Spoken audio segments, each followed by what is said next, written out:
नमस्कार। आप सभी का एक बार फिर से स्वागत है अपनी इस ऑनलाइन क्लासेज में। कल हमने पढ़ा था प्रकाश विद्युत प्रभाव के अंतर्गत प्रकाश विद्युत धारा पर आवर्ती और तीव्रता का प्रभाव, और आज अपने बात करेंगे कि प्रकाश विद्युत धारा पर विद्युत विभव का क्या प्रभाव पड़ने वाला है। तो विद्युत विभव जो कि बाह्य वोल्टता स्रोत के द्वारा आरोपित वोल्टता होगी, इस बाह्य वोल्टता स्रोत के द्वारा जो भी वोल्टता आरोपित होती है उस वोल्टता का यानी कि विभव का यहाँ प्रवाहित होने वाली धारा पे क्या प्रभाव पड़ने वाला है उसका आज अपने अध्ययन करने वाले हैं। तो कल हमने देखा था कि कैथोड यानी कि नेगेटिव को आप जोड़ते हो नेगेटिव टर्मिनल से, तो ये संयोजन इस प्रकार का था, जबकि ये संयोजन कुछ इस प्रकार का था। ऐसा होने पर यहाँ पे फोटोन का आपतन हो रहा है। यदि हम विद्युत विभव का प्रभाव देखना चाहते हैं धारा पे, तो आपतित प्रकाश की तीव्रता और आवृत्ति को हमें नियत रखना होगा। नियत आवृत्ति और तीव्रता पर यदि हम लगातार फोटोन का आपतन करवाते हैं और ये मान लिया कि आपतित प्रकाश की जो आवृत्ति है वो देहली आवृत्ति से ज़्यादा है, तो उस स्थिति में यहाँ से इलेक्ट्रॉनों का निष्कासन होगा और यहाँ से निकलने वाले प्रति सेकंड जो इलेक्ट्रॉनों की संख्या होगी वो फिक्स होगी, नियत होगी, और नियत संख्या में इलेक्ट्रॉन यहाँ एनोड तक पहुँच पाएंगे। हम यहाँ से आरोपित वोल्टता को 3 भाग में डिवाइड करेंगे। सबसे पहले आरोपित वोल्टता को हम 0 करेंगे। उस केस में देखेंगे धारा कितनी प्रवाहित होती है, यानी कि यहाँ से कोई भी वोल्टता आरोपित नहीं होगी। हालांकि परिपथ है वो पूर्ण होगा, बंद परिपथ होगा, लेकिन विभव विभाजक की सहायता से हम यहाँ पे आरोपित वोल्टता को 0 रखने वाले हैं। दूसरे केस में हम इसकी वोल्टता को लगातार बढ़ाएंगे प्लस की ओर 0 से ऊपर। तीसरे केस में हम 0 से नीचे की ओर इसको बढ़ाएंगे, यानी कि माइनस में लेके जाएंगे। तो 3 अलग अलग केस में हम इसका अध्ययन करने वाले हैं। तो सबसे पहले अपनी बात करेंगे कि जब बाह्य वोल्टता का मान 0 हो उस कंडीशन में क्या होगा। तो जब यहाँ से बाह्य वोल्टता का मान 0 रखते हो, जबकि फोटोन आपतित हो रहे हैं लगातार कंटिन्यूअस, तो यहाँ से इलेक्ट्रॉनों का निष्कासन होगा। यदि मान लो प्रति सेकंड 10 फोटोन आपतित हो रहे हैं आप कैथोड के ऊपर, तो यहाँ से 10 इलेक्ट्रॉन प्रति सेकंड निष्कासित होंगे। हमने कल ये समझा था कि इस धातु से निकलने वाले इलेक्ट्रॉनों की जो ऊर्जा होती है वो आपस में बराबर नहीं होती है। प्रत्येक इलेक्ट्रॉन के पास भिन्न भिन्न मान की ऊर्जा होती है, प्रत्येक इलेक्ट्रॉन की अलग अलग गतिज ऊर्जा होती है। तो यहाँ से जितने भी इलेक्ट्रॉन निकलते हैं उनमें से प्रत्येक इलेक्ट्रॉन की गतिज ऊर्जा अलग अलग होगी, प्रत्येक इलेक्ट्रॉन का वेग अलग अलग होगा। तो यहाँ से जो भी इलेक्ट्रॉन निकलेगा उनमें से कुछ संख्या के इलेक्ट्रॉन, यदि मैं 100 इलेक्ट्रॉनों में से बात करूं तो 1, 2, 5 इलेक्ट्रॉन, बहुत कम संख्या के इलेक्ट्रॉन यहाँ पहुँच पाएंगे। ध्यान रखो, हमने वोल्टता आरोपित नहीं की है, वोल्टता का मान 0 बना हुआ है, मतलब इस नेगेटिव टर्मिनल का इसके ऊपर कोई प्रभाव नहीं है और इस पॉजिटिव टर्मिनल का इस एनोड के ऊपर कोई प्रभाव नहीं है। तो यहाँ से जितने भी इलेक्ट्रॉन निकलते हैं उनमें से कुछ एक संख्या के इलेक्ट्रॉन एनोड तक पहुँच पाते हैं। क्यों? क्योंकि जिन इलेक्ट्रॉनों की गतिज ऊर्जा बहुत ज़्यादा होती है, जिन इलेक्ट्रॉनों का वेग बहुत ज़्यादा होता है, वही इलेक्ट्रॉन यहाँ पे पहुँच पाते हैं। बच गए इलेक्ट्रॉन इस कैथोड के पास अंतराकाशीय आवेश का निर्माण करते हैं, यानी कि इलेक्ट्रॉनों का एक ग्रुप बन जाता है, उस ग्रुप को कहते हैं अंतराकाशीय आवेश। तो कहने का मतलब कि इस कैथोड के पास में इलेक्ट्रॉनों का एक समूह तैयार हो गया जो कि अंतराकाशीय आवेश है। तो बहुत कम संख्या के इलेक्ट्रॉन है वो एनोड पे पहुंच पाएंगे। कुछ संख्या के इलेक्ट्रॉन जब एनोड पे पहुंच पाए तो आगे इसको माध्यम मिलेगा, वो माध्यम में इस प्रकार लगातार गति करते रहेंगे और लगातार गति करते वक्त जब वो कैथोड पे पहुंचेंगे तो पुनः यहाँ से ये इंटरनल पार्ट है वो कंप्लीट होगा, इलेक्ट्रॉन कैथोड से एनोड पे आएंगे, फिर बाह्य परिपथ में घूमते हुए एक पूरे परिपथ का निर्माण कर लेंगे। तो अब जो परिपथ में इलेक्ट्रॉन गति करते हैं उनकी संख्या बहुत कम होती है, लेकिन इलेक्ट्रॉन गति जरूर करता है। जब भी इलेक्ट्रॉन गति करेगा तो इस परिपथ में धारा प्रवाहित होगी और धारा प्रवाह यदि होता है तो धारा का कुछ न कुछ मान जरूर होगा। चूँकि गतिशील इलेक्ट्रॉनों की संख्या बहुत कम है लेकिन इलेक्ट्रॉन हैं जरूर, अतः धारा का मान कभी भी जीरो नहीं होगा। जबकि बाह्य वोल्टता को हमने जीरो रखा है लेकिन I का जो मान होगा वो अति अल्प होगा। तो पहले केस में जब आप बाह्य वोल्टता को जीरो रखते हो तो जितने भी कैथोड से इलेक्ट्रॉन निकलते हैं उनमें से बहुत कम संख्या में इलेक्ट्रॉन एनोड पे पहुंच पाते हैं और एनोड पे पहुंचने वाले इलेक्ट्रॉन केवल और केवल वो इलेक्ट्रॉन होते हैं जिनकी गतिज ऊर्जा बहुत ज़्यादा होती है, जिनका वेग बहुत ज़्यादा होता है। बच गए इलेक्ट्रॉन कैथोड के पास जमा रहते हैं, एक क्षेत्र का निर्माण करते हैं, उस क्षेत्र को अंतराकाशीय आवेश कहा जाता है। तो कुल मिलाकर के कैथोड के पास एक एरिया उत्पन्न हो चुका है जिसमें इलेक्ट्रॉनों का एक समूह है यानी कि ग्रुप बना हुआ है।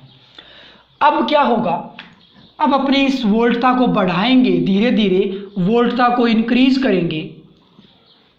वोल्टता को बढ़ाने पर ये जो नेगेटिव टर्मिनल है, नेगेटिव ऋणात्मक टर्मिनल का प्रभाव पड़ेगा ऋणात्मक प्लेट पर। तो इस ऋणात्मक प्लेट के पास जितने भी इलेक्ट्रॉन बैठे हुए हैं उन इलेक्ट्रॉनों पर इस नेगेटिव टर्मिनल के द्वारा प्रतिकर्षण बल लगेगा। मतलब ये नेगेटिव प्लेट, नेगेटिव टर्मिनल इन अंतराकाशीय आवेशों को प्रतिकर्षित करने का प्रयत्न करता है। हम इसको एक एग्जाम्पल के तौर पे समझने की कोशिश करेंगे। मान लिया कि जब विभव का मान 0 था तो यहाँ से निष्कासित होने वाले इलेक्ट्रॉनों की संख्या 100 थी।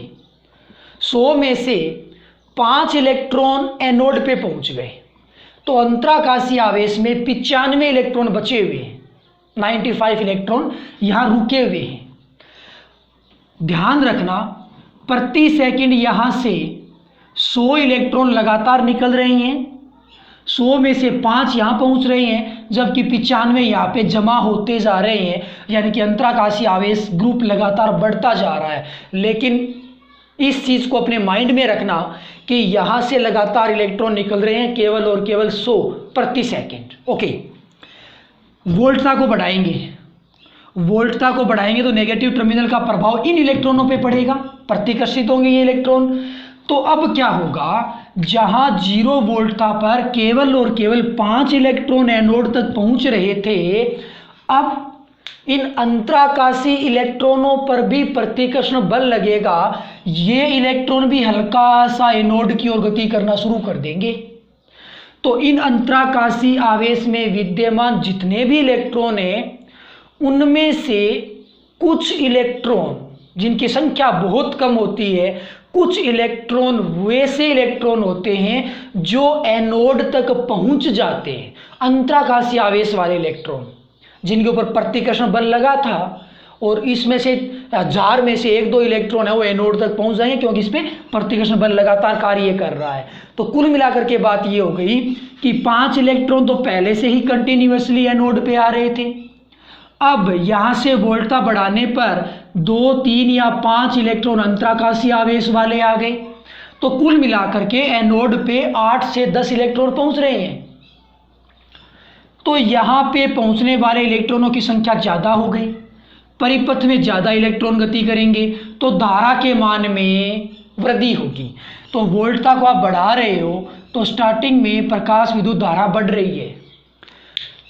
यहाँ से इलेक्ट्रॉन निकल के इधर पहुँच गए, चले गए कुछ इलेक्ट्रॉन, वोल्टता को और अधिक बढ़ा दो, और अधिक बढ़ाओगे तो अंतराकाशीय इलेक्ट्रॉनों पर और अधिक प्रतिकर्षण बल का प्रभाव होगा जिसके कारण यहाँ से और अधिक संख्या में इलेक्ट्रॉन निकलेंगे और एनोड पे पहुँचेंगे। तो अंतराकाशीय आवेशों से निकलने वाले इलेक्ट्रॉनों की जो संख्या होगी वो 10, 15, 20 तक पहुँच जाएगी। जबकि 5 इलेक्ट्रॉन तो प्लेट से निष्कासित होने वाले इलेक्ट्रॉनों में से ही यहाँ पे पहुँच रहे थे, यानी कि यहाँ से नेगेटिव टर्मिनल का प्रभाव बढ़ा है जिसके कारण कुछ तो इलेक्ट्रॉन अंतराकाशीय आवेश वाले वो यहाँ से निकल के यहाँ पहुँच रहे हैं, कुछ इलेक्ट्रॉन जो 5 पहले से हम जिसको कह रहे थे वो पहुँच रहे थे। कहने का मतलब कि यहाँ पहुँचने वाले इलेक्ट्रॉनों की संख्या में लगातार वृद्धि होगी। तो जैसे जैसे आप बाह्य वोल्टता को बढ़ाओगे वैसे वैसे अंतराकाशी आवेश जो यहाँ पे जमा था उसमें से इलेक्ट्रॉन लगातार निकलते चलेंगे और धीरे धीरे एनोड की ओर पहुंचना शुरू कर देंगे। बाह्य वोल्टता को बढ़ाने पर अंतराकाशी आवेशों से निकलने वाले इलेक्ट्रॉनों की संख्या लगातार बढ़ेगी। मतलब अंतराकाशी आवेश का जो ग्रुप है वो धीरे धीरे कम होने लगेगा, क्योंकि यहाँ से इलेक्ट्रॉनों ने पलायन करना शुरू कर दिया है, यहाँ से इलेक्ट्रॉनों ने निकलना शुरू कर दिया है। तो बाह्य वोल्टता को धीरे धीरे बढ़ाने पर अब अंतराकाशी आवेश है वो टूटने लगता है, कम होने लगता है और इसमें प्रवाहित होने वाली धारा का मान बढ़ने लगता है। तो बाह्य वोल्टता को बढ़ाने पर धारा के मान में वृद्धि होती है। लेकिन एक कंडीशन ऐसी आ जाती है जब बाह्य वोल्टता को बढ़ाने पर अंतराकाशी आवेश में विद्यमान जितने भी इलेक्ट्रॉन हैं वो कंप्लीट इलेक्ट्रॉन यहाँ से निकल जाते हैं, अंतराकाशी आवेश पूर्णतया नष्ट हो जाता है। यहाँ पे कोई भी इलेक्ट्रॉन शेष नहीं बच पाता, सारे के सारे इलेक्ट्रॉन प्रतिकर्षित होकर के एनोड पे पहुँच जाते हैं और लगातार धारा के मान में वृद्धि करते हैं। तो अब यहाँ से क्या होगा, जब ये सारे के सारे अंतराकाशी इलेक्ट्रॉन नष्ट हो चुके हैं, यहाँ से पलायन कर चुके हैं, इसके पश्चात क्या परिघटना होगी। इसके पश्चात हमने पहले ही कहा था यहाँ से लगातार निकलने वाले इलेक्ट्रॉनों की संख्या 100 है प्रति सेकंड। इसके पश्चात यहाँ से जितने इलेक्ट्रॉन निकलेंगे उतने ही इलेक्ट्रॉन एनोड पे पहुंचेंगे। मतलब कि यहाँ से निकलने वाले इलेक्ट्रॉनों की संख्या प्रति सेकंड 100 होगी, 100 होगी, तो यहाँ पे लगातार अब 100 इलेक्ट्रॉन ही पहुँच पाएंगे। तो परिपथ में जो धारा होगी वो केवल और केवल यहाँ से निष्कासित होने वाले इलेक्ट्रॉनों के कारण होगी, जिसमें कोई भी अंतराकाशी आवेश नहीं होगा। अब जो धारा का मान है वो नियत हो जाएगा, क्योंकि यहाँ पहुँचने वाले प्रति सेकंड इलेक्ट्रॉनों की संख्या है वो फिक्स हो चुकी है, नियत हो चुकी है। तो बाह्य वोल्टता को बढ़ाने पर प्रारंभ में धारा का मान बढ़ता है, लेकिन कुछ समय पश्चात धारा का मान नियत हो जाता है। उस नियत मान की धारा को संतृप्त धारा कहते हैं। तो ये तो परिघटना हो गई है वोल्टता को बढ़ाने की। अब धारा जब नियत हो चुकी है तो वोल्टता को आप और अधिक कितना भी बढ़ा लो, धारा के मान में कोई भी वृद्धि नहीं होगी। अब हम क्या करेंगे, वोल्टता को कम करेंगे और वोल्टता को 0 से नीचे की ओर बढ़ाएंगे, यानी कि माइनस में इंक्रीज करेंगे। तब देखते हैं क्या होता है। तो सबसे पहले हम क्या करेंगे, वोल्टता को धीरे धीरे कम करते हैं। वोल्टता को जब धीरे धीरे कम करोगे तो भाई यहाँ पे वापिस इलेक्ट्रॉन धीरे धीरे जमा होना शुरू हो जाएंगे। तो यहाँ पे धीरे धीरे अंतराकाशी आवेश पुनः बढ़ता जाएगा इस प्रकार से। और बाह्य वोल्टता जब आपने 0 कर दी कम करते करते, तो यहाँ पे एक शक्तिशाली अंतराकाशी आवेश यानी कि एक क्षेत्र का निर्माण हो जाएगा। अब अपने क्या करते हैं, वोल्टता को नेगेटिवली बढ़ाते हैं, ऋणात्मक विभव को इंक्रीज करते हैं। उसके लिए में करना क्या होता है कि दिक् परिवर्तक की सहायता से परिपथ में प्रवाहित धारा को हमें उलट देना है, उसकी दिशा को चेंज कर देना है। दिशा को चेंज करेंगे मतलब जो कैथोड होगा नेगेटिव होगा उसको तो जोड़ देंगे हम पॉजिटिव से प्लस से, और जो पॉजिटिव होगा उसको जोड़ देंगे हम नेगेटिव से। तो अब हम जो भी विभव बढ़ाएंगे तो उसका बेसिक मतलब ये होगा कि हम ऋणात्मक विभव बढ़ा रहे हैं। क्यों? क्योंकि हमने इन प्लेटों को उल्टा जोड़ दिया है, नेगेटिव वाले को पॉजिटिव प्लेट से जोड़ा है, पॉजिटिव टर्मिनल से जोड़ा है, और पॉजिटिव प्लेट को हमने नेगेटिव टर्मिनल से जोड़ा है। तो फिर हमने इस पूरी की पूरी व्यवस्था को उल्टा संयोजित कर दिया। तो अब इसमें जो धारा प्रवाहित होगी वो ऋणात्मक प्रवाहित होगी। ऋणात्मक मतलब उल्टी दिशा में। कैसे? धारा प्लस से बाहर प्रवाहित होगी तो फिर ये धारा नेगेटिव पे आ रही है और फिर यहाँ पॉजिटिव से निकलती है और यहाँ नेगेटिव टर्मिनल पे पहुँच जाती है। तो अब हम जो भी विभव प्रदान करते हैं वो ऋणात्मक विभव होगा, नेगेटिव वोल्टता होगा। इस केस में क्या होगा, जब भी हम बाह्य वोल्टता को बढ़ाएंगे यानी कि ऋणात्मक विभव बढ़ाएंगे, ऋणात्मक विभव को हमें इंक्रीज करना है, माइनस नेगेटिव विभव है उसको हमें इंक्रीज करना है। उस केस में क्या होगा, उस केस में हम जानते हैं कि बैटरी के नेगेटिव टर्मिनल से इलेक्ट्रॉन निकलते हैं। नेगेटिव टर्मिनल से इलेक्ट्रॉन निकलेगा और वो इलेक्ट्रॉन इस प्रकार से और इस प्लेट पे आके जमा होगा। इस प्लेट पे पहले पॉजिटिव चार्ज था, कुछ इस प्रकार से। ध्यान ये रखो, 0 वोल्टेज पर कुछ संख्या में इलेक्ट्रॉन यहाँ पहुँच रहे थे। सपोज दैट 20 इलेक्ट्रॉन यहाँ पहुँच रहे थे 100 में से 0 वोल्टेज पे। उसके आगे की रामायण में क्या होता है कि ऋणात्मक विभव को आप बढ़ाते हो तो नेगेटिव टर्मिनल से इलेक्ट्रॉन निकलता है बाहर और वो यहाँ एनोड पे आके जमा होगा। तो सबसे पहले वो ऋणात्मक जो आवेश होगा यानी कि इलेक्ट्रॉन होंगे वो सबसे पहले धनात्मक आवेश को उदासीन करेगा। यानी कि प्रारंभिक अवस्था में जब इसका पूरा धनावेश उदासीन हो जाएगा तो ये पूरी की पूरी प्लेट उदासीन हो जाएगी। उस कंडीशन में यदि आप विभव को थोड़ा और अधिक बढ़ा देते हो, विभव को और अधिक बढ़ाने पर क्या हो जाएगा कि अब यहाँ पे धीरे धीरे ऋणात्मक आवेश का प्रभाव बढ़ेगा। हालांकि ये प्लेट धनात्मक प्लेट थी, लेकिन ऋणात्मक विभव प्रदान करने पर इस प्लेट पर ऋणात्मक विभव है वो बढ़ चुका है, इलेक्ट्रॉनों का प्रभाव यहाँ पे बढ़ चुका है। उस कंडीशन में एनोड प्लेट है उसके ऊपर ऋणात्मक विद्युत क्षेत्र इंक्रीज हो जाता है, ऋणात्मक विद्युत क्षेत्र बढ़ जाता है। तो इस ऋणात्मक क्षेत्र के कारण इधर से जो 20 इलेक्ट्रॉन आ रहे थे अब वो इलेक्ट्रॉन इस क्षेत्र के कारण प्रतिकर्षित होंगे। क्यों? क्योंकि यहाँ भी इलेक्ट्रॉन बैठे हुए हैं और सामने से भी इलेक्ट्रॉन आ रहे हैं, तो ये इलेक्ट्रॉन इसके द्वारा प्रतिकर्षित होंगे। तो ये जो आने वाले 20 इलेक्ट्रॉन थे उनके ऊपर इस इलेक्ट्रॉनों के द्वारा प्रतिकर्षण बल लगेगा, जिसमें 20 में से 1 या 2 इलेक्ट्रॉन ऐसे होंगे जो प्रतिकर्षित हो जाएंगे और एनोड पे नहीं पहुंच पाएंगे और वापस चले जाएंगे। लेकिन 18-19 इलेक्ट्रॉन यानी कि अधिकतम संख्या में इलेक्ट्रॉन ऐसे इलेक्ट्रॉन होंगे जिनका वेग बहुत ज़्यादा होता है, जिनकी गतिज ऊर्जा बहुत ज़्यादा होती है और वो इलेक्ट्रॉन अब भी एनोड तक पहुंच जाते हैं।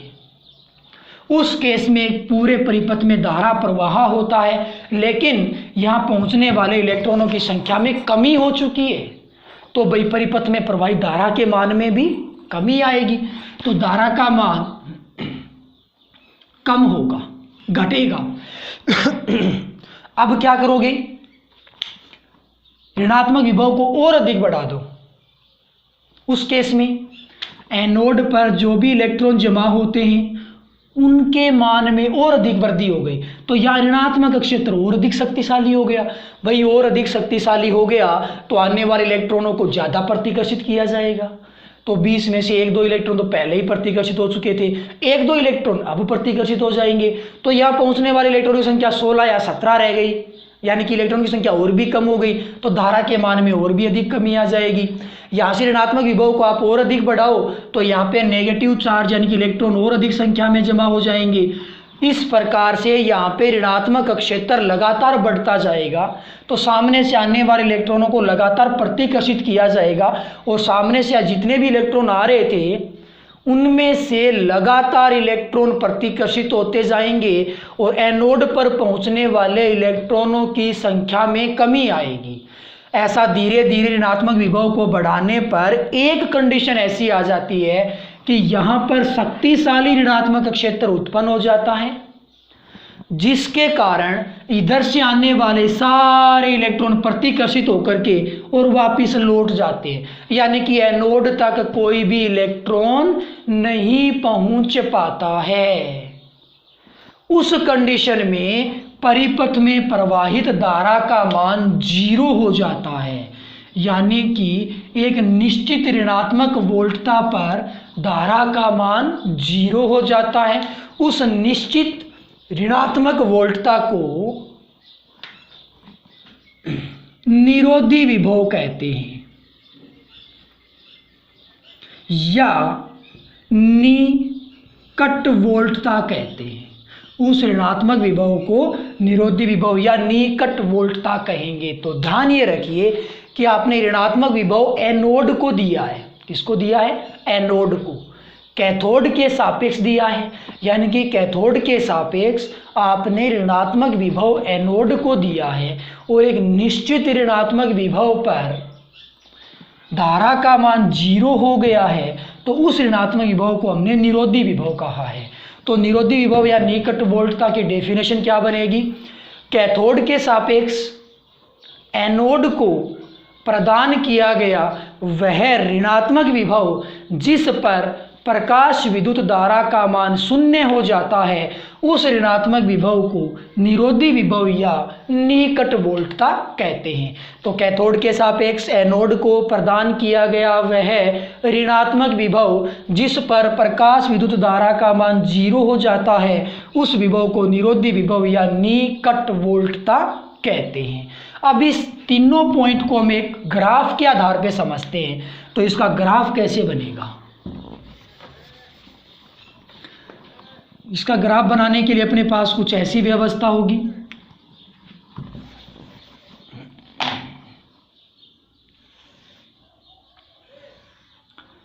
हम यहाँ पे लेंगे प्रकाश विद्युत धारा को स्मॉल आई, यहाँ पे हम इस साइड में वोल्टता पॉजिटिव लेंगे और इस साइड में अपने वोल्टता नेगेटिव लेंगे और यहाँ पे अपने वोल्टता 0 मानेंगे। ओके, सबसे पहले हमने क्या किया? वोल्टता को 0 रखा था। तो हमें ज्ञात है कि वोल्टता को 0 रखने पर धारा का मान 0 नहीं होता, धारा का मान तो अति अल्प होता है। तो वोल्टता का मान जब 0 है तो भी धारा का ग्राफ ऊपर उठा हुआ मिलेगा हमें, क्योंकि उस केस में भी धारा अति अल्प मान की प्रवाहित होगी। सपोज दैट धारा का मान इतना है, 1 मिली एम्पियर या 2 मिली एम्पियर जितना भी होगा, लेकिन धारा जरूर उत्पन्न होगी। अब हम क्या करेंगे? वोल्टता को इंक्रीज करेंगे, धनात्मक वोल्टता को इंक्रीज करेंगे, तो धारा का मान धीरे धीरे बढ़ेगा, लेकिन कुछ समय पश्चात धारा नियत हो जाएगी। तो वोल्टता को पॉजिटिव बढ़ाते हैं तो धारा का मान धीरे धीरे बढ़ता है, लेकिन एक निश्चित बाह्य वोल्टता पर धारा का मान नियत हो जाता है। इस नियत मान की धारा को संतृप्त धारा कहते हैं।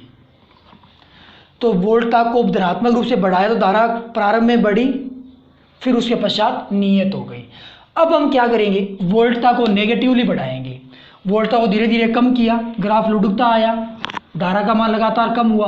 वोल्टता को नेगेटिवली बढ़ाने पर अब 0 से इधर की वोल्टता, ऋणात्मक वोल्टता को हमें बढ़ाना है। उस केस में धारा का मान धीरे धीरे कम होने लगता है, मतलब धारा का ग्राफ नीचे लुढ़केगा कुछ इस प्रकार से, और एक निश्चित ऋणात्मक वोल्टता पर धारा का जो मान है वो बिल्कुल ग्राउंड पे है, 0 हो चुका है। तो इस पॉइंट पर जो भी विभव होता है वो निरोधी विभव होता है, जिसे V0 से रिप्रेजेंट किया जाता है। तो ये जो पॉइंट हो गया, इस पे धारा का मान 0 है और इस V0 को ही हम निरोधी विभव कहने वाले हैं। तो कुल मिलाकर के प्रकाश विद्युत धारा और निरोधी विभव के मध्य जो आरेख बनेगा वो इस प्रकार का बनेगा कि 0 वोल्टता पर धारा जरूर उत्पन्न होती है अति अल्प मान की। धनात्मक वोल्टता को बढ़ाओ, धारा धीरे धीरे बढ़ती है, लेकिन कुछ समय पश्चात संतृप्त धारा प्राप्त होती है। अब ऋणात्मक वोल्टता को यदि बढ़ाते हैं तो धारा का मान धीरे धीरे गिरने लगता है और एक निश्चित ऋणात्मक वोल्टता पर धारा का मान 0 हो जाता है। उस निश्चित ऋणात्मक वोल्टता को हमें निरोधी विभव कहते हैं। तो ये तो व्यवस्था हो गई कि विभव का प्रभाव धारा पे क्या पड़ेगा, किस प्रकार पड़ेगा। अब अपने क्या बात करने वाले हैं, 2 इंपॉर्टेंट पॉइंट की बात करेंगे कि यहाँ पे जो प्रकाश का हमने आपतन करवाया है उसके कारण धारा उत्पन्न हुई है और हमने निरोधी विभव को भी देखा। अब हम बारी बारी से आपतित प्रकाश की तीव्रता को बढ़ाएंगे। उस केस में हम ये देखेंगे कि निरोधी विभव और संतृप्त धारा पे क्या प्रभाव पड़ेगा। उसके पश्चात हम इसकी तीव्रता को बढ़ाएंगे, यानी कि हमें बारी बारी से आवृत्ति और तीव्रता को बढ़ाना है। दोनों ही केस में हम संतृप्त धारा और निरोधी विभव पे क्या प्रभाव पड़ने वाला है उसका अध्ययन करने वाले हैं। तो यदि आप लोगों को एक छोटी सी रामायण याद हो तो कल हमने ये देखा था कि आपतित प्रकाश की तीव्रता को यदि बढ़ा दिया जाता है, आपतित प्रकाश की तीव्रता को यदि बढ़ा दिया जाता है तो प्रकाश विद्युत धारा के मान में समानुपाती रूप से वृद्धि होती है। तो ये लॉजिक यहाँ भी लगेगा। जब आप तीव्रता बढ़ाओगे तो धारा का मान समानुपाती रूप से बढ़ेगा, यानी कि संतृप्त धारा का मान समानुपाती रूप से बढ़ेगा। सबसे पहले हम उन दोनों पॉइंटों को समझते हैं, फिर मैं आपको एक सिंपल सा शॉर्ट ट्रिक बताऊंगा, उसको याद रखने का तरीका क्या होगा, जो इस पूरे झमेले के लिए अपने बहुत ही रामबाण इलाज सामने सिद्ध होने वाला है। तो सबसे पहले अपने उन दोनों पॉइंटों को समझते हैं।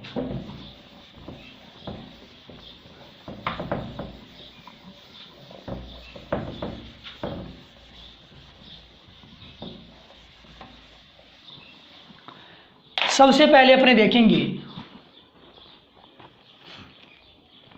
आपतित प्रकाश की आवृत्ति का प्रभाव।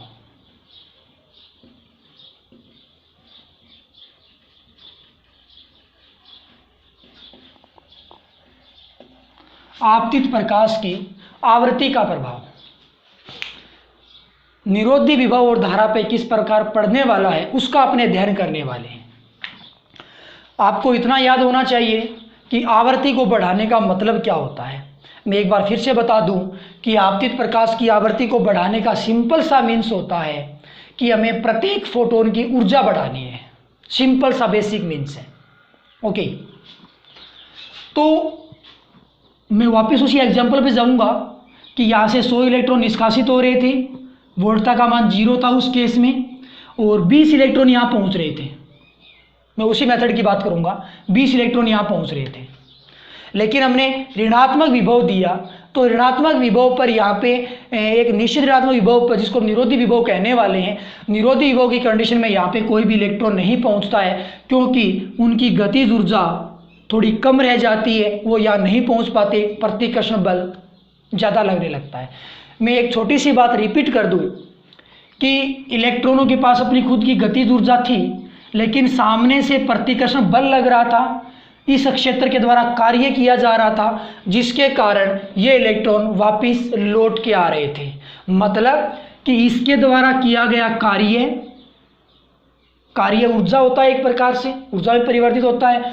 तो यहाँ से जो प्रतिकर्षण बल लगता है, उस बल के द्वारा किया गया कार्य और इसके द्वारा इसकी जो गतिज ऊर्जा है, दोनों के मान जब आपस में बराबर हो जाएंगे, किसके मान, इलेक्ट्रॉनों की गतिज ऊर्जा और इस प्रतिकर्षण बल के द्वारा किया गया कार्य, दोनों के मान जब बराबर हो जाएंगे, उस केस में यहाँ पे कोई भी इलेक्ट्रॉन नहीं पहुँचेगा, इलेक्ट्रॉन वापस प्रतिकर्षित हो जाएंगे, नहीं पहुँचेंगे। यदि इन दोनों में से इन इलेक्ट्रॉनों के पास गतिज ऊर्जा ज़्यादा होगी तो ये इलेक्ट्रॉन जबरदस्ती यहाँ पहुँच पाएंगे। यदि इसके द्वारा प्रतिकर्षण बल ज़्यादा लगेगा तो ये इलेक्ट्रॉन को वापस धकेल देंगे। कहने का मतलब जिसकी लाठी उसकी भैंस। यदि इनकी गतिज ऊर्जा ज़्यादा है तो ये एनोड पे पहुंच पाएंगे, और यदि इसके द्वारा प्रतिकर्षण बल ज़्यादा लगता है तो ये इलेक्ट्रॉन को वापस धकेल देगा।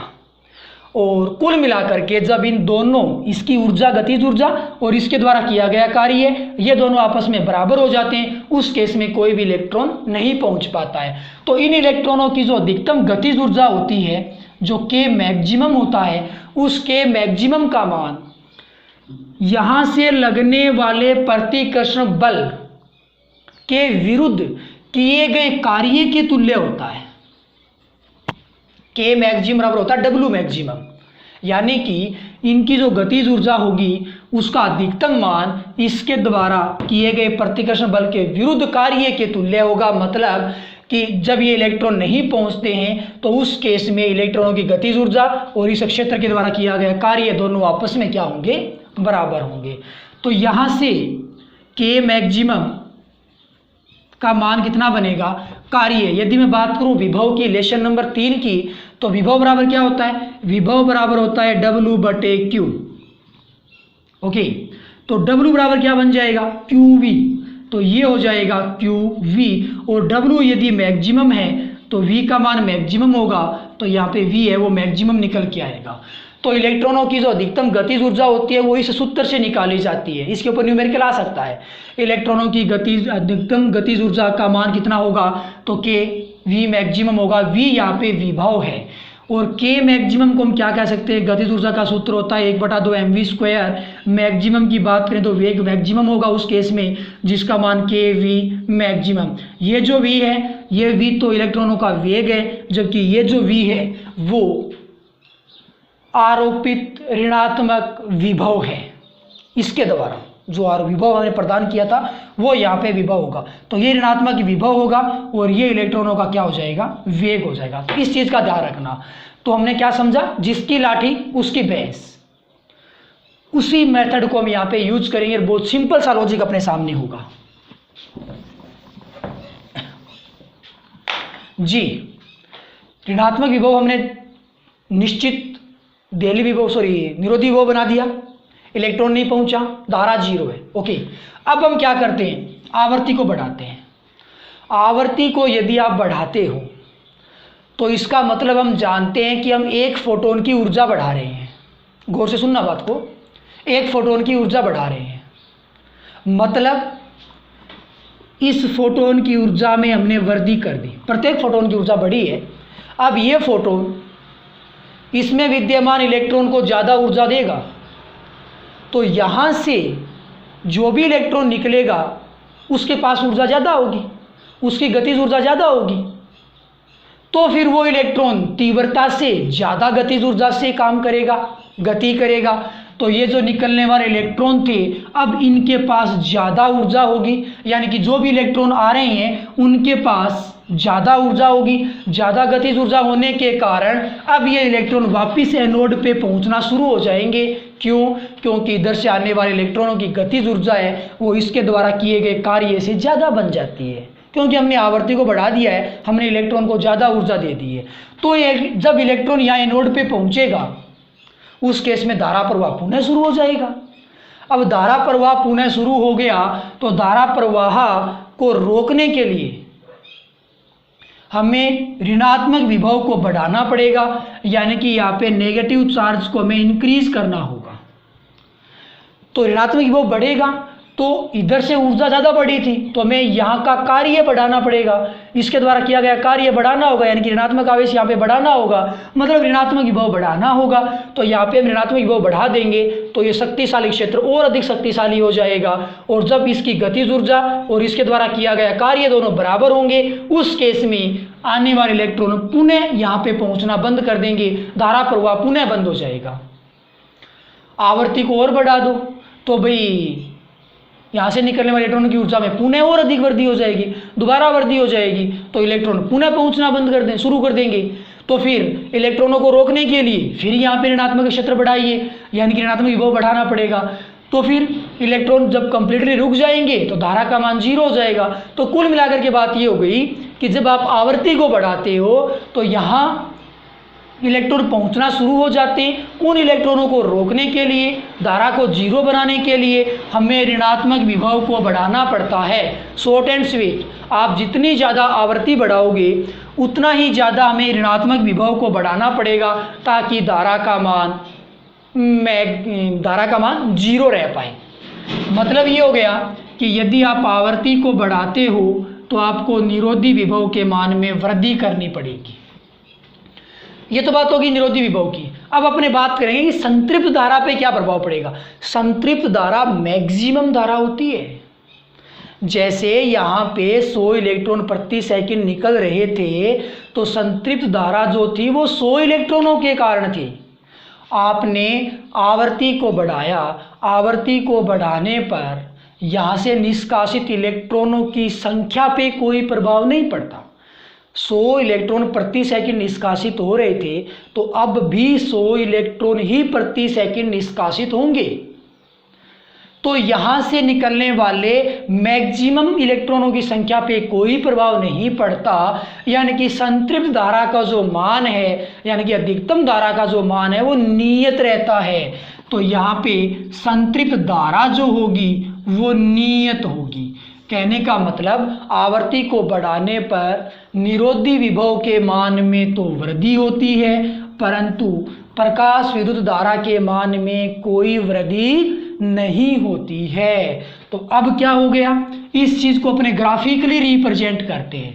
तो ग्राफिकली रिप्रेजेंट कैसे करोगे, अपने पास कुछ ऐसी व्यवस्था है, यहाँ अपने धारा को लेंगे, इधर धनात्मक विभव आ जाएगा, इधर ऋणात्मक विभव आ जाएगा। और यदि आपको पता हो कि धारा और विभव के मध्य कैसा वक्र था तो जी वो कुछ वक्र ऐसा था। और यहाँ पे निरोधी विभव V नोट था और ये अपने पास संतृप्त धारा थी। अब आप इसको टर्मिनोलॉजी को यूज कीजिए। संतृप्त धारा नियत है, यानी कि जो मैक्सिमम धारा है यहाँ पे जितनी भी होगी 1 मिली एम्पियर या 2 मिली एम्पियर या 5 मिली एम्पियर जितना भी होगा, संतृप्त धारा यानी कि मैक्सिमम धारा नियत रहेगी, लेकिन निरोधी विभव का मान लगातार बढ़ेगा। तो पहले निरोधी विभव मान लो 5 वोल्ट था, अब 6 वोल्ट होगा, 7 होगा, 10 होगा, 15 होगा। निरोधी विभव लगातार बढ़ता जाएगा, लेकिन अधिकतम धारा है वो उतनी ही बनी रहेगी। तो अगले केस के लिए ये मान लो आवर्ती ν1 पे था, अगले केस में कुछ ऐसी व्यवस्था प्राप्त होगी जिसके आधार पे हम ये कह सकते हैं कि भाई निरोधी विभव का मान तो बढ़ चुका है, लेकिन संतृप्त धारा है वो नियत बनी हुई है। ये आवर्ती ν2 का केस ले लिया। यदि हम आवर्ती को और अधिक बढ़ाते हैं तो धारा का मान तो नियत रहता है, लेकिन निरोधी विभव का मान लगातार बढ़ता जाता है। ये हो गया ν3 आवर्ती के लिए। और यहाँ पे आपने आवर्ती यदि बात करें मैक्सिमम कौन सी है, तो ν3 आवर्ती वो मैक्सिमम है, क्योंकि इसके संगत निरोधी विभव का मान मैक्सिमम है। तो ये कंडीशन हो जाएगी ν3 is greater than ν2 is greater than ν1। तो इस कंडीशन के लिए आपतित प्रकाश की आवर्ती को हमने भिन्न भिन्न रखा, तो धारा और विभव के मध्य जो आरेख बनेगा वो कुछ इस प्रकार का बनेगा। समझो ये आरेख कौन सा है। तीव्रता का मान हमने नियत रखा है। भिन्न भिन्न आपतित प्रकाश की आवर्ती पर प्रकाश विद्युत धारा और विभव के मध्य खींचा गया आरेख कुछ इस प्रकार का है। ओके, तो ये तो अपने पास हो गया आपतित प्रकाश की आवर्ती का प्रभाव, जिसमें हमने ये देखा कि निरोधी विभव का मान तो बढ़ता है लेकिन धारा का मान नियत रहता है। अब अपने सेकंड केस की बात करेंगे, तीव्रता को इंक्रीज करते हैं।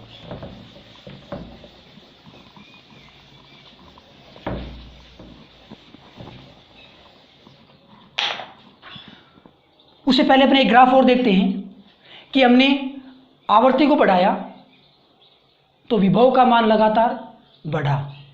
मतलब आवर्ती और विभव के मध्य वक्र कैसा बनेगा, इस साइड में अपने आवर्ती लेंगे और इस साइड में अपने निरोधी विभव लेंगे। आवर्ती जब 0 है तो कुछ नहीं होना है, आवर्ती का मान कम से कम देहली आवर्ती के तुल्य तो होना ही चाहिए। उसे ज़्यादा जब करोगे तो ये परिघटनाएं जन्म लेती है। तो जब आप देहली आवर्ती से अधिक आवर्ती को बढ़ाते हो तो निरोधी विभव का मान लगातार बढ़ता है, और आवर्ती को हम जितना ज़्यादा कर देंगे विभव का मान उतना ही ज़्यादा बढ़ेगा। यानी कि आवर्ती के संगत जो निरोधी विभव होगा वो समानुपाती रूप से बढ़ेगा, लेकिन बढ़ना देहली आवर्ती के पश्चात शुरू होगा। तो देहली आवर्ती के पश्चात लगातार निरोधी विभव का मान समानुपाती रूप से बढ़ने लगता है। ओके, तो ये ग्राफ होगा निरोधी विभव व आवर्ती के मध्य वक्र।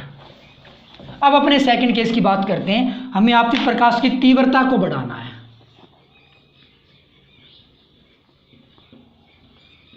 आपतित प्रकाश की तीव्रता का प्रभाव किस पे, निरोधी विभव और धारा पे। ओके, सबसे पहले आप क्या करोगे, आवर्ती को नियत रखो, देहली आवर्ती से ज़्यादा आवर्ती हमने रख दी। हमें तीव्रता को बढ़ाना है, तो पता है कि तीव्रता को बढ़ाने का मतलब ये होता है कि हमें प्रति सेकंड कैथोड पर आपतित फोटोनों की संख्या को बढ़ाना है। फोटोन अधिक संख्या में इसके ऊपर आने चाहिए, तो जाहिर सी बात है यहाँ से इलेक्ट्रॉन ज़्यादा निकलेंगे। मतलब जहाँ पहले अपने जब बेसिक की बात की थी 100 इलेक्ट्रॉन निकल रहे थे प्रति सेकंड, तो अब यहाँ से निकलने वाले इलेक्ट्रॉनों की संख्या 100 से ज़्यादा होगी, क्योंकि हमने तीव्रता को बढ़ाया, मतलब आपतित फोटोन की संख्या को बढ़ाया। तो भाई 100 से ज़्यादा इलेक्ट्रॉन निकलेंगे तो धारा का मान बढ़ेगा, अधिक मान की धारा प्रवाहित होगी, क्योंकि पहले अधिकतम धारा 100 इलेक्ट्रॉनों के कारण थी, अब अधिकतम धारा है वो 100 से ज़्यादा 110, 120 या 200 इलेक्ट्रॉनों के कारण होगी। तो अधिकतम धारा जो भी है उसके मान में वृद्धि होगी, और जितनी ज़्यादा तीव्रता बढ़ाओगे इलेक्ट्रॉन उतने ज़्यादा यहाँ से निकलेंगे, अधिकतम धारा यानी कि संतृप्त धारा का मान उतना ही ज़्यादा बढ़ता जाएगा। तो जाहिर सी बात है कि तीव्रता को बढ़ाने पर यदि आप कैपिटल I तीव्रता को इंक्रीज करते हो तो प्रकाश विद्युत धारा के मान में समानुपाती रूप से वृद्धि होती है, अधिकतम धारा के मान में समानुपाती रूप से वृद्धि होती है। अब बात कर लेते हैं निरोधी विभव पे क्या प्रभाव पड़ेगा। तो जी यहाँ से निकलने वाले इलेक्ट्रॉनों की संख्या तो बढ़ जाती है, लेकिन निष्कासित इलेक्ट्रॉनों की गतिज ऊर्जा पे कोई प्रभाव नहीं पड़ता, क्योंकि प्रत्येक इलेक्ट्रॉन को उतनी ऊर्जा मिल रही है जितनी तीव्रता बढ़ाने से पहले मिल रही थी। तो इलेक्ट्रॉनों के पास कोई एक्स्ट्रा एनर्जी नहीं आई है, अतिरिक्त एनर्जी नहीं आई है। तो इलेक्ट्रॉन निरोधी विभव की कंडीशन में यहाँ पे नहीं पहुंच रहे थे, तो इलेक्ट्रॉन अब भी नहीं पहुंचेंगे, क्योंकि इनको तो हमने ऊर्जा एक्स्ट्रा प्रदान की ही नहीं। इनके एक इलेक्ट्रॉन को जितनी ऊर्जा मिल रही थी उतनी ऊर्जा अब मिल रही है, हालांकि इलेक्ट्रॉन अधिक संख्या में निकल रहे हैं। तो यहाँ पे कोई भी अतिरिक्त इलेक्ट्रॉन नहीं पहुंचेगा। कब? जब हम तीव्रता को बढ़ाएंगे। तो भाई निरोधी विभव को बढ़ाने की जरूरत नहीं होगी, क्योंकि यहाँ पे इलेक्ट्रॉन नहीं पहुंचता है, अतः उसको वापस धकेलने के लिए ऋणात्मक विभव नहीं बढ़ाना पड़ता है।